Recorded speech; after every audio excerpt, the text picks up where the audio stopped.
Hi.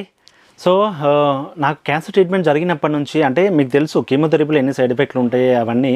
అంటే ఇప్పుడు ఈ 2 ఇయర్స్ జర్నీ అయిపోయిన తర్వాత కూడా నాకు క్యాన్సర్ తాలూకులో అంటే ఆ ట్రీట్మెంట్ వల్ల కానీ నాకు క్యాన్సర్ వచ్చిన తర్వాత వచ్చిన సైడ్ ఎఫెక్ట్స్ ఇప్పటివరకు ఏమేమి ఉన్నాయి అనేది చిన్నది చెప్తే అయితే కీమోథెరపీలో ఉన్న సైడ్ ఎఫెక్ట్స్ తెలుసు. నాకు స్టార్టింగ్లో అయితే హెవీగా మోషన్స్ అయ్యేవి, అవి టెంపరీ, అప్పుడే తగ్గిపోయింది. తర్వాత అరికాల్లో తిమ్మిర్లు ఉండేది. అప్పుడు అరచేతులు కూడా అరికాళ్ళు అరిచేతులు బాగా తిమ్మిర్లు ఉండేది.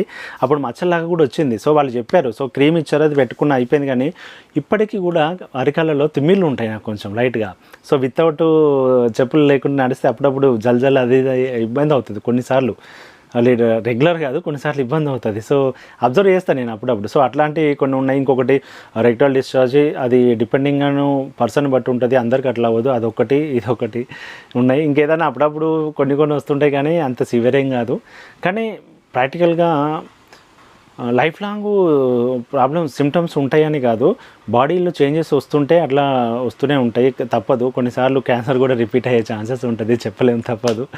అట్లా ఉంటుంది మా లైఫ్. ఒకసారి క్యాన్సర్ వచ్చిన తర్వాత స్టిల్ ఏదో ఒకటి ఇష్యూస్ వస్తూనే ఉంటాయి. ఓకే, వీడియో నచ్చితే లైక్ చేయండి. ఇప్పటివరకు నా ఛానల్ సబ్స్క్రైబ్ చేసుకోకపోతే ప్లీజ్ సబ్స్క్రైబ్ చేసుకోండి. బాయ్.